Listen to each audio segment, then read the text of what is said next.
Good afternoon. My name is Jeremy Collins, and I'm happy that you are all here today to join me and faith leaders from across our state for an update call and session on the COVID-19 crisis in North Carolina. I serve as the engagement director to Governor Roy Cooper, and on behalf of Governor Cooper and the staff, we are standing in solidarity with communities across the state as we battle this coronavirus and also work together to make sure that we contain its spread. The purpose of today's call is to give you some information that can keep your community safe, but also help us to manage and navigate this difficult, very new situation for us. I'll ask each person either viewing with us on YouTube or streaming with us via WebEx to be very patient, as you might imagine, as so many businesses around the state and country are moving into a virtual space. It has overloaded many of the systems that we at one time took for granted. And so if you're having a problem connecting in any one of the electronic spaces, I would ask you to be patient.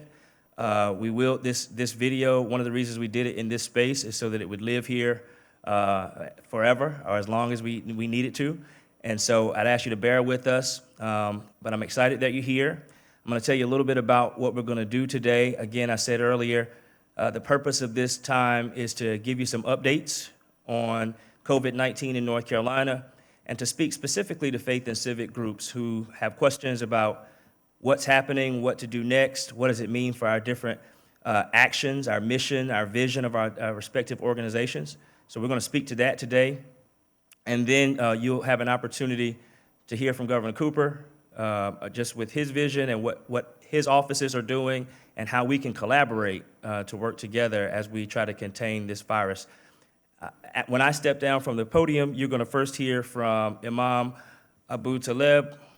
Following, you'll hear from Rabbi Lucy Dinner. After the Rabbi Dinner, you'll hear from Pastor James White. You'll then hear from Deputy Secretary Benjamin Money with our North Carolina Department of Health and Human Service. Following Deputy Secretary Money, you'll hear from Director Caroline Farmer from the North Carolina Commission on Volunteerism and Community Service. Thank you again for being here, and we're looking forward to your engagement. You can ask questions real time via YouTube, and we'll get you those answers. And thank you again for being here. Imam.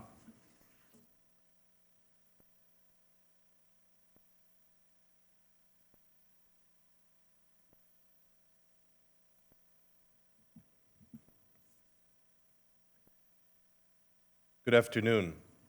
I'm MOHAMED ABUTALEB, Imam of the Islamic Association of Raleigh. On behalf of our congregation and Muslims and all North Carolinians, I bring you our hearts, our concern, and our prayers. These have been challenging times. I have experienced it as an individual. More than any time in my life, I am aware that my choices affect those around me, even something as simple as how I wash my hands. With my family, my children are at school, they're at home, and in some ways this crisis reminds us of those special people in our lives, our neighbors, our community, our blessings that perhaps at times we take for granted. My colleagues at work, I'm trying to get used to, instead of seeing their radiant faces, instead of reaching out for that handshake, the necessity of meeting often in virtual spaces like this one, and of the importance of social distancing. And also, like many of you, in our faith community and in our congregation, we've been affected as everyone has been affected. On every Friday, we congregate for our largest weekly service. And last Friday was the first time in my adult life that on that midday hour on Friday, not only was our mosque empty, but the mosques of the entire triangle and many mosques across the world, as I know your synagogues and your churches were affected as well.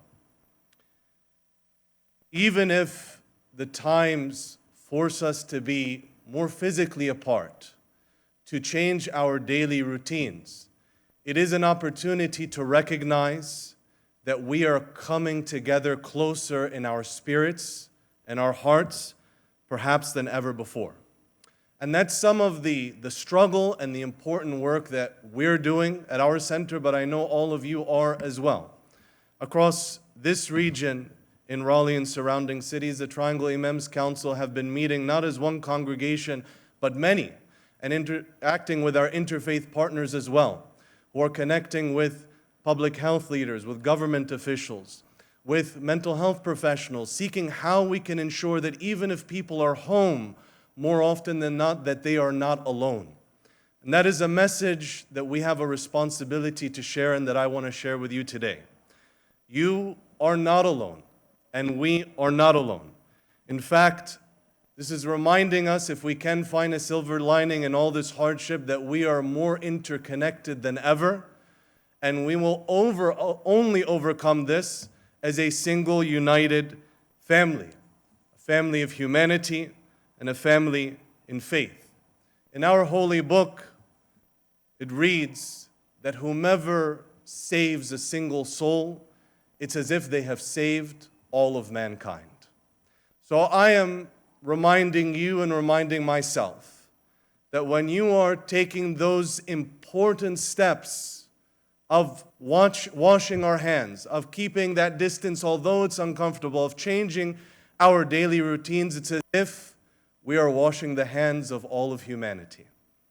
And if there can be something to draw strength from, it is my colleagues in leading their faith congregation, my interfaith partners, the government officials, the public health experts, the courageous leaders that I have the privilege of standing with, that are facing this challenge and helping us overcome these hard times.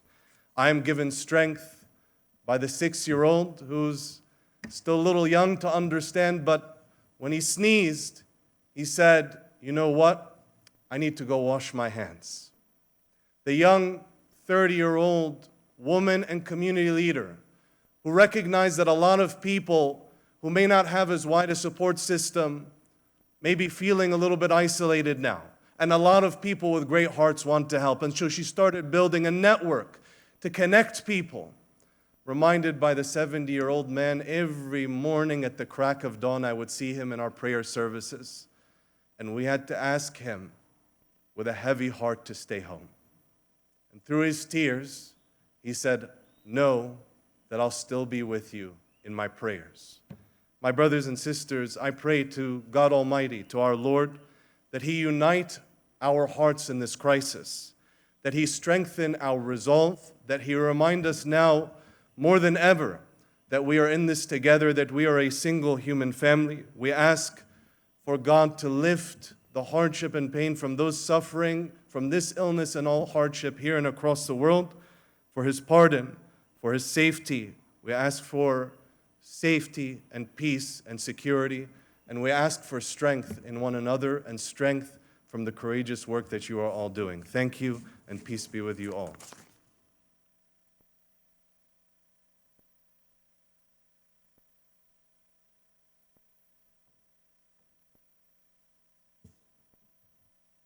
Good afternoon. I'm Rabbi Lucy Dinner from Temple Beth Or here in Raleigh, North Carolina.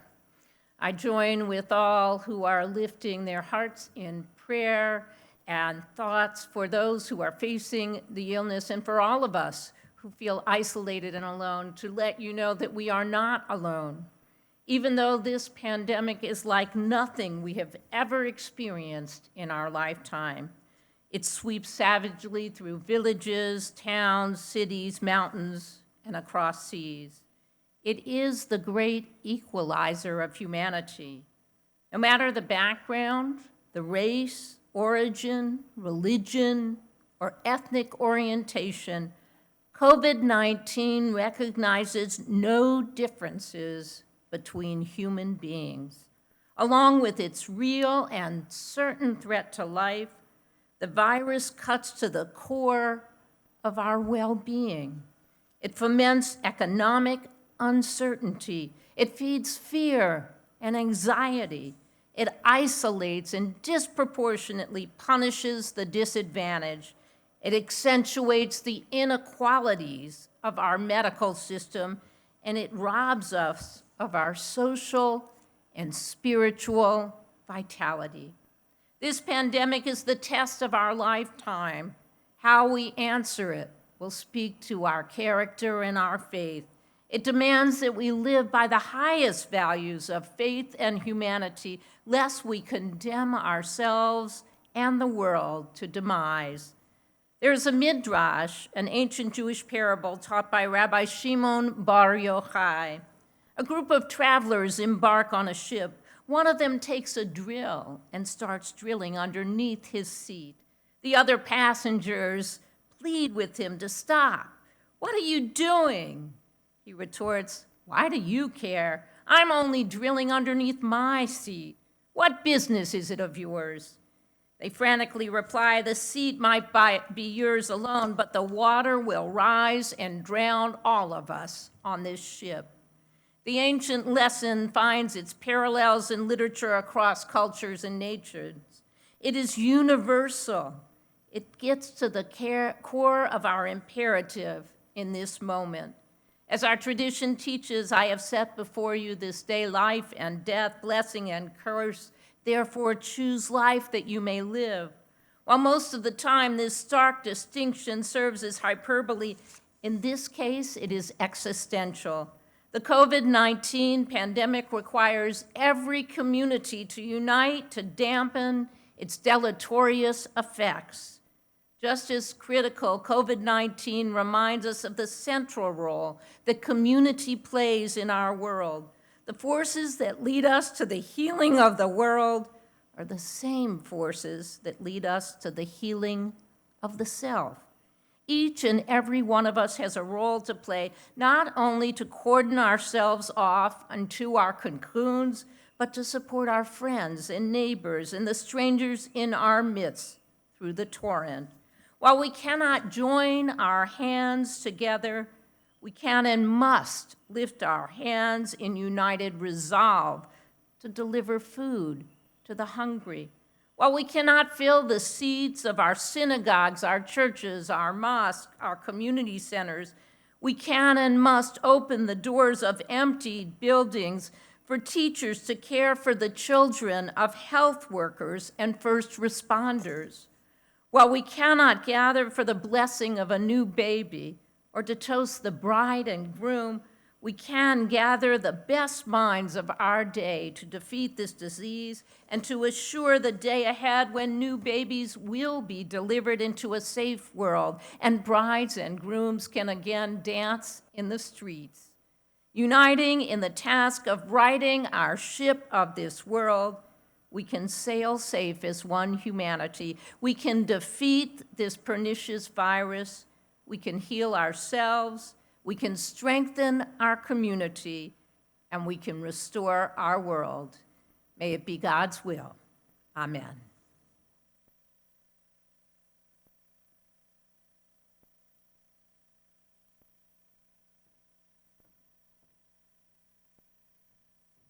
Good afternoon. I am James White, the senior pastor and founding pastor of Christ Our King Community Church, and I'm also the executive vice president of organizational relations for the YMCA of the Triangle.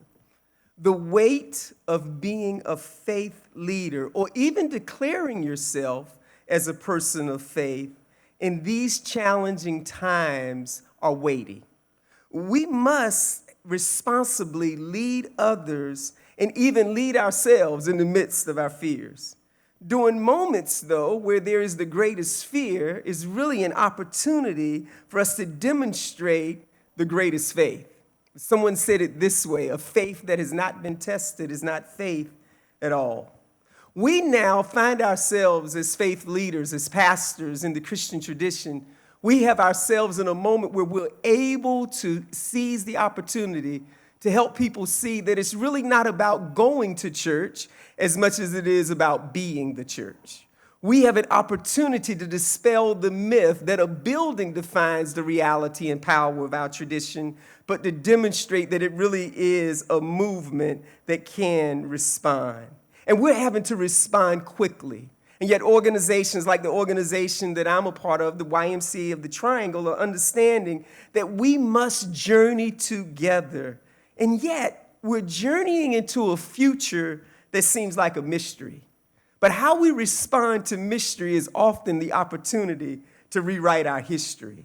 As I said, I am feeling the weight, and yet that weight is an opportunity for those of us of the Christian tradition to begin to engage history to this false demarcation of Christianity and science, and understanding that the two must righteously be woven together. It's in these moments where our beliefs and our values will be tested, where much of what we've heard those who say in the ancient, older tradition of the church, we've come this far by faith, leaning on the Lord, that rhetoric must become true. And so the church, the Christian church, has the opportunity to do more than simply being on the right side of history, but we now have an opportunity together with others to righteously rewrite our history. We're in a time where we must put aside sometimes our biased, bullying, partisan politics, and we must understand that this disease does not discriminate, that it goes beyond every boundaries, and all of us really are being touched. But when you look in church history, it's in times of trauma is when the church really does flourish. For many of us, it is a mystery now that we're even having a conversation about faith, but the Christian tradition says this in the Bible. James, Jesus' half-brother, said, faith without works is dead.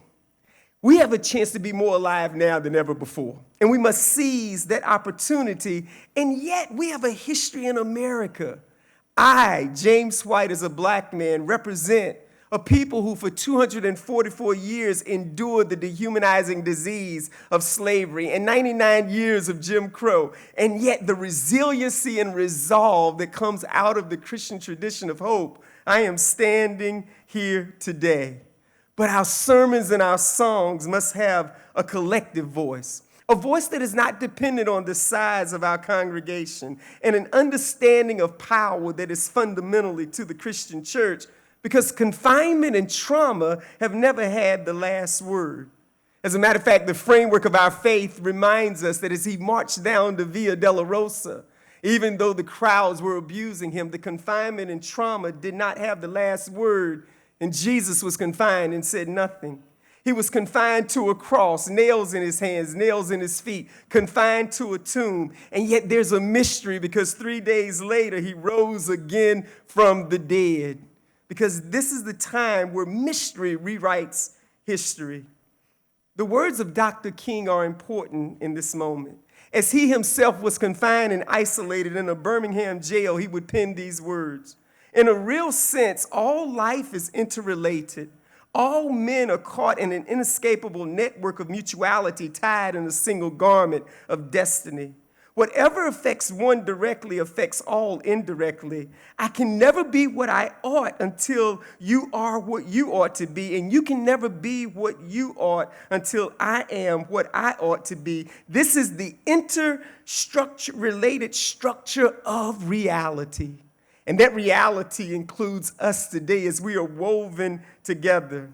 So when our grandchildren and when the next generation ask us, did you make it through the coronavirus? I hope we'll be able to declare, I didn't make it through, but we made it through. Because how we respond in this mystery rewrites history. And my hope is that we seize the opportunity as a community of faith to rewrite a history that affects the world, and that we seize this opportunity and moment that we are in. Thank you.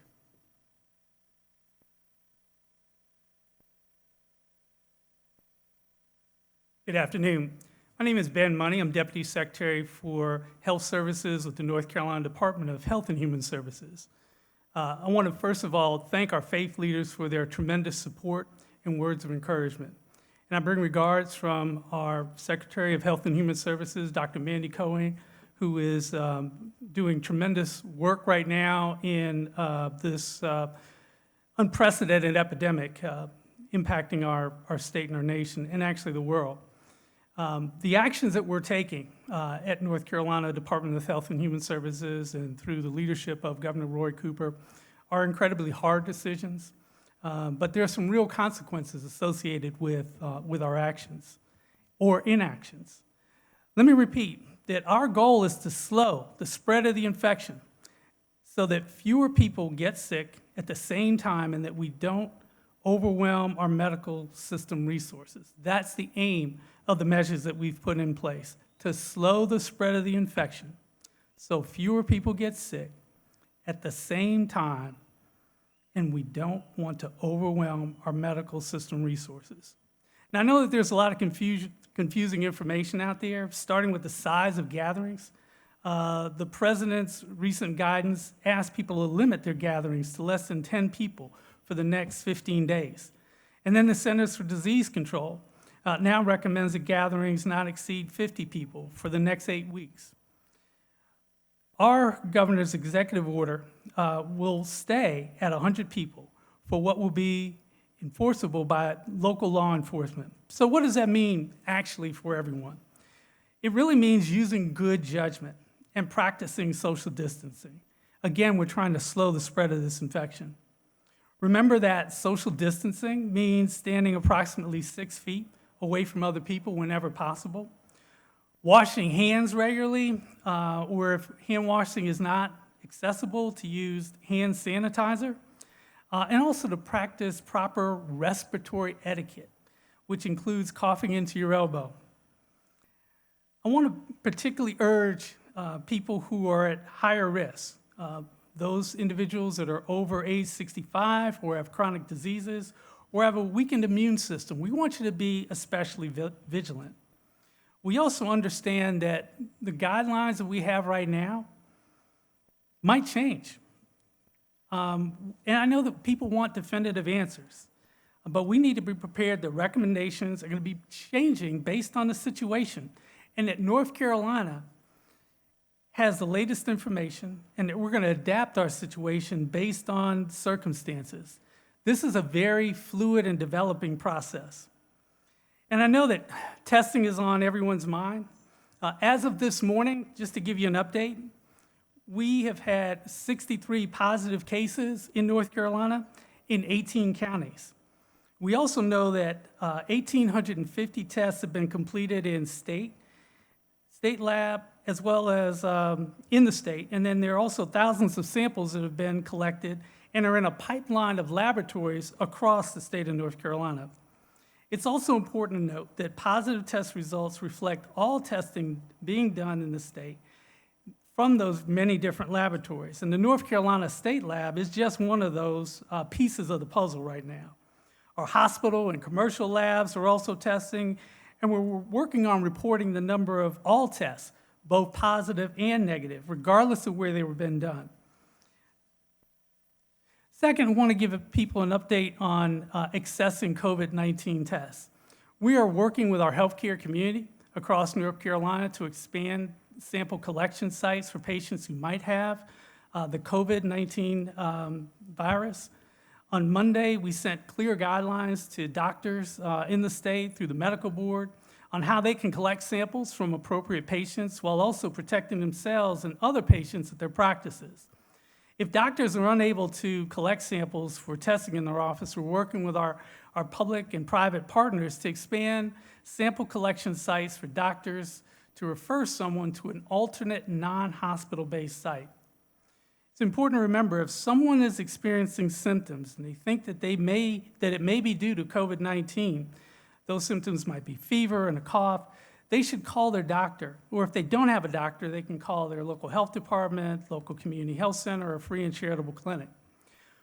We have also seen a need for more sample collection sites, and we're working with our community partners to stand those up.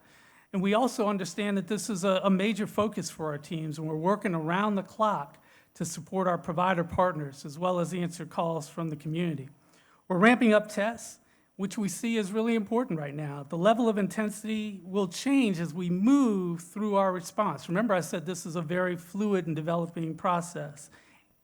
And testing will become less important at later stages. And we're learning from other states around the country that are experiencing the virus, the stages that we need to go through.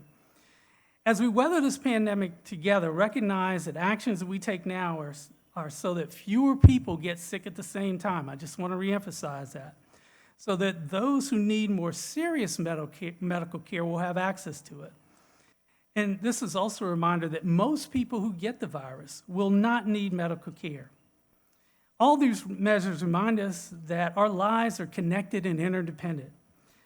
As the speakers previously have said, sometimes the hardest part of what we're doing is what we're being asked to do right now, which is that social distancing, that separating ourselves physically from one another, but that doesn't necessarily mean we need to separate ourselves from one another in terms of communication and particularly our relationships with one another. So we need to make sure that we exercise kindness and compassion with one another. And for any of us, this also can take a toll on our mental health. So I want to remind people that support is available and to look for resources on our website, which is ncdhhs.gov/coronavirus, coronavirus. And this is also a reminder, please don't call 911 for non-emergent needs. We want to make sure that that resource is available for people that actually have emergencies. We all have the responsibility to do what we can to protect our loved ones and our neighbors who are older and who have underlying conditions. Just as we act together, we'll be able to get through this. We'll get through it together. I want to make sure to thank you all in the faith community for what you're doing, your words of encouragement, your admonitions to your congregants, and your inspirational messages today and throughout the weeks to come. Also want to thank Governor Roy Cooper and DHHS Secretary Mandy Cohen for their tremendous leadership during this event. Thank you.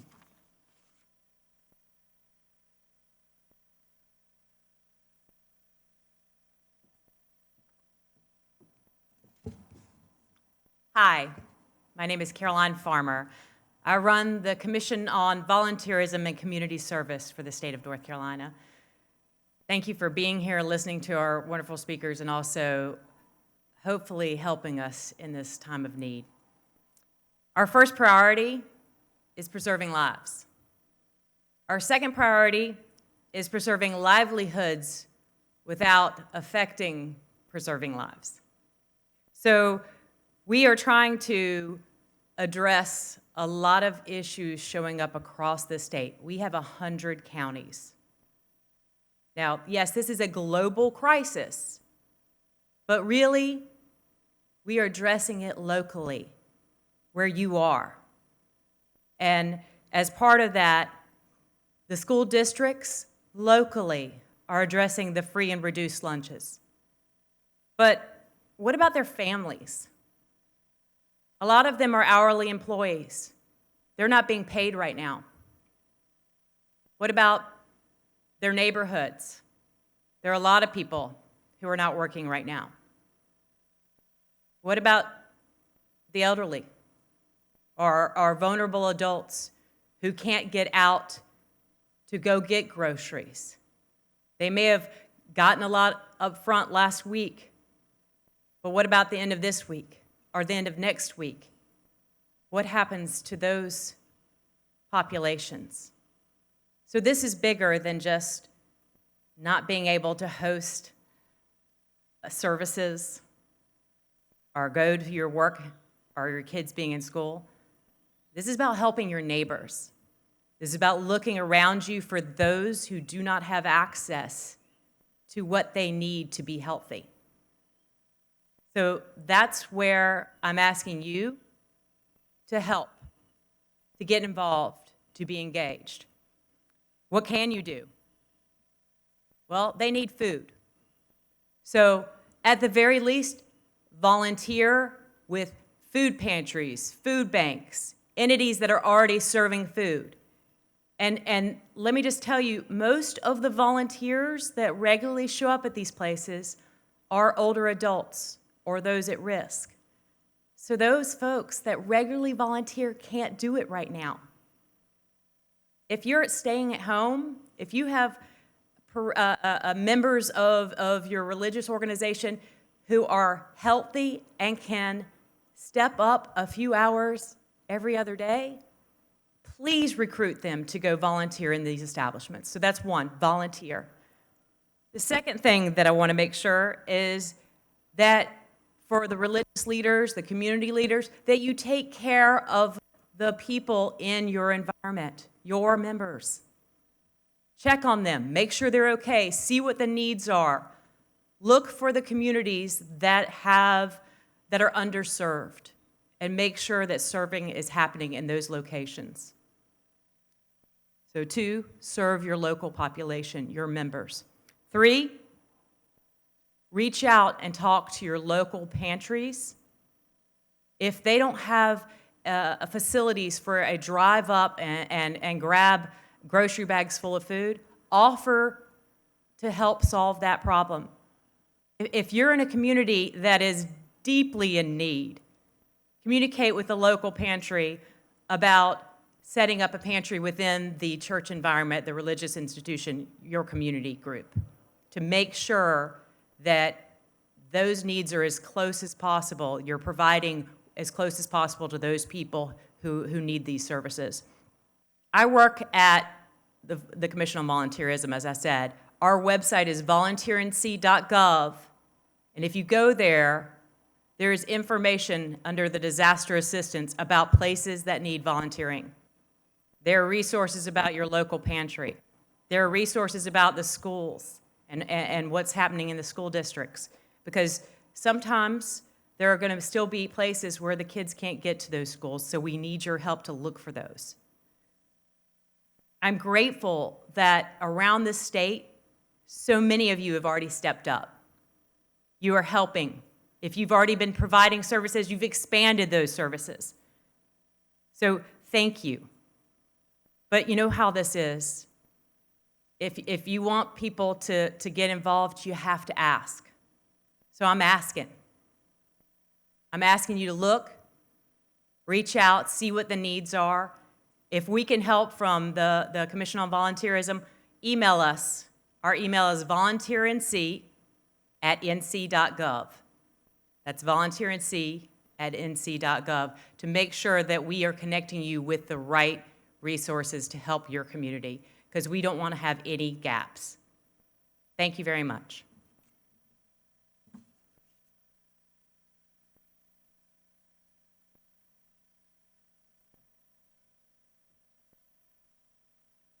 Good afternoon, everyone.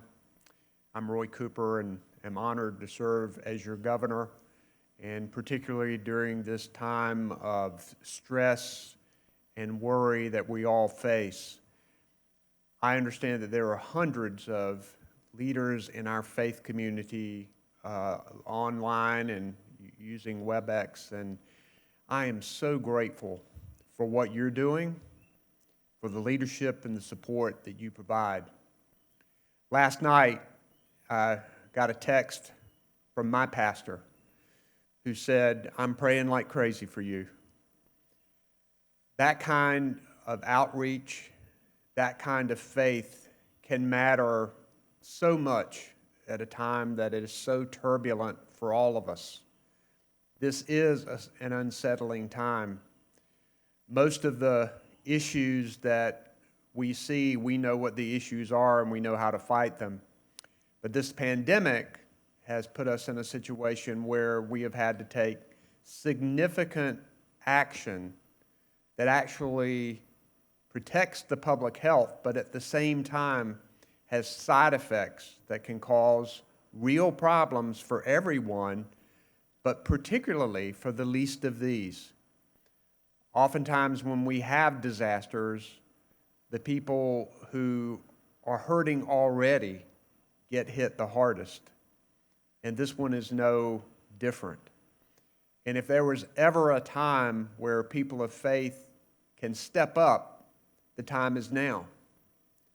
But I know it's hard for you, because one of the great things about my church and about people of faith is that we work really well when we can lock arms and start hugging each other and slapping each other on the back and saying, we got to pull together and do this.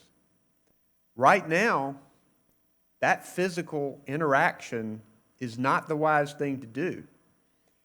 And in fact, in people who are in high-risk category, we've said it at people over 65, CDC says people over 60, or people with long-term problems, chronic illnesses, or immune deficiencies, contracting this virus can be a very serious thing and sometimes fatal. So I want to thank all of you who are now abiding by the order of not gathering more than 100. The CDC is recommending 50. The White House came out just yesterday with 10. The bottom line here is that we have to be very careful about practicing what is social distancing. My daughter came home from school Sunday night, and usually when she does, I give her the biggest hug. Didn't do it this time because we need to be careful about transmission of the virus. So we got to get creative. Wherever two or more are gathered, we know who's there. And we've got to find ways to communicate with each other via phone, for people who have technology to be able to FaceTime with each other and to hold these kinds of video conferences. We've got to, when we do get together, be mindful of not doing the thing that we normally do, which is physically embrace or shake hands, but we can talk to each other, we can still give assurance to each other, and we can step up for people who need the help. I do know that although we have closed schools, closed bars and restaurants, and prohibited these gatherings, there are many things still going on out there to try and help the community. We're going to keep grocery stores open. We're going to keep pharmacies open. And now more than ever, we need to work together to try to help our neighbors. I've said this with hurricane disasters before, and I will say it now, that what we have to do as people of faith is to try to find the good in this. We know that the cases are going to increase. Right now we are at 64 cases of coronavirus. 2 of those are in hospitalization, but those numbers are going to increase significantly. We know that this is going to happen. But the steps that we've taken to keep people away from each other, we hope will suppress the transmission of the virus, and we hope that fewer people will get sick. But it has given us a real opportunity, like no other time, to have a period of time where we can concentrate on things like childhood hunger. We know that too many of our children don't get enough to eat. And I've told our working group team, we need to use this opportunity to create the greatest program in the world so that we can make sure that all children are fed. Now that they're out of school and we know that they don't have that normal school time to be able to be fed, we need to put a situation in place that's going to help everyone. We also need to use this opportunity to understand that everybody needs health care coverage and that we've got to find ways to make sure everybody gets health care and treatment. We've got to use this opportunity to find new ways to provide quality early learning and child care to young children. We are in an emergency situation. We've got frontline healthcare workers that we need on the job, and now their children aren't in school. We've got to find ways to make sure that they are cared for. And I want us to use this opportunity to find good things that we can do for people in our community, that when this pandemic subsides, and it will subside, and we will get through this, that we have better ideas about how to help people who need it the most. And I look forward to working with you to make sure that we are able to do that. In the meantime, go to trusted sites for reliable information. We don't want people listening to information that is not true. ncdhhs.gov/coronavirus stands for the North Carolina Department of Health and Human Services. ncdhhs.gov/coronavirus is an up-to-date website that provides information that you need to know. With this novel COVID-19 coronavirus, health experts are still learning. And this is one of the reasons why you have seen different things coming out from different organizations, because they're still learning about the effects of this virus, how it's transmitted, how we can prevent it. You as faith leaders should try to keep up with as much of this as possible and be reassuring to your congregation about things that we're doing. I promise you, we are working around the clock. And as your governor, I promise you my very best to work hard to keep the people of North Carolina safe and to help us recover from this. I know that actions that have been taken for the public safety means that some employer is telling an employee today that I got to let you go for a while. That's a tough situation for any family. What we have done in response to that is I have by executive order opened up employment benefits. Now you don't have to go apply in person. You can apply on the phone or online. Now that 1 week of waiting period is waived and people can start getting funding immediately. Now that requirement that you've got to be looking for another job and bringing back applications is wiped away, because we know that there are not going to be many jobs out there right now, and that we know a lot of these employers want to hire these employees back when this subsides. And also, we want to make sure the employers know that this is not going to be charged back to them. That's one positive step. We're also working with the federal government and hope a significant package comes to North Carolina where we can provide additional help, particularly to small businesses and to those workers who are hourly workers who are struggling and right on the line anyway, but this has hurt them significantly. And we know our economy is going to see more blowback from this. So the reason I was a little late, I was just on the phone with governors across the country to talk about things we can do to help deal with our economy. And we're going to keep doing that. But right now, it's time for us to be strong, particularly as leaders in the faith community. I want you to be strong and reassuring with your congregation that God will be with us during this time, that if we all pray together, look after each other, comfort one another, be kind to one another, that we can make it through this, that we can keep our friends and families as safe as possible, and that on the other side of this, when that day comes, we can all be better for it. I thank God for each and every one of you. I'm grateful for your strong leadership. Our team here, Caroline Farmer, you just heard, Quentin, Jeremy, all of our people in public engagement, they talk to me on a regular basis. So when you tell them something, you have let me hear it. And I'm grateful for their good work and for your continued involvement in the community. Let's all work together, and let's make sure the people of North Carolina are safe and healthy. Thank you all very much.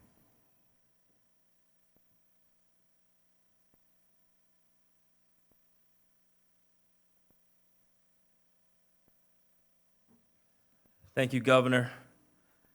Thank you to all of our faith leaders who joined us today. Thank you to Ben Money from DHHS. Thank you to Caroline Farmer from our Office of Community Service and Volunteerism. I'll just say a couple of things before we close. I appreciate everyone being both online and via WebEx. This is something new that we're doing and something that we've decided to do weekly. And so we haven't quite figured out the best day and time for everyone, but we want to do an engagement like this with you weekly where we bring you updates, we keep you informed on what's going on. And so I'd ask you to stay connected with us. If you have questions or ideas that you would like for us to better stay together, you can send an email to us at ope@nc.gov. Again, that's ope@nc.gov. We'd like to add you to our list to make sure you get the most up-to-date information.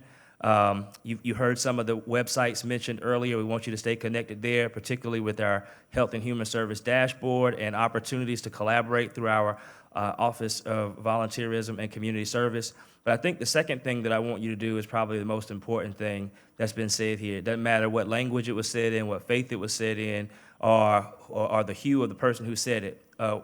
This is a praying time. We used to say that in my church back in Dardens all the time. This is a praying time. It's a working time, and we're doing the work, but it's also a praying time to make sure that there's some super added to our natural. And so I'm encouraged by all of you being with us today. We have been answering some questions online during this time. We will continue to get answers to your questions. Consider this update the beginning of several over the next 6 to 8 weeks. This is not a time for the faint at heart. Like, we're going to be in this for a while, but we're going to be strong in this, and we're not afraid, and we're not going to run from it. We're going to be bigger than this. We're going to be bigger than this because our faith calls us and props us to be bigger people than the way we're able to stand on this earth. So I'm excited again. I thank you so much for being here, and I appreciate your time, and we look forward to staying engaged with you over the next weeks and months to come. Thank y'all.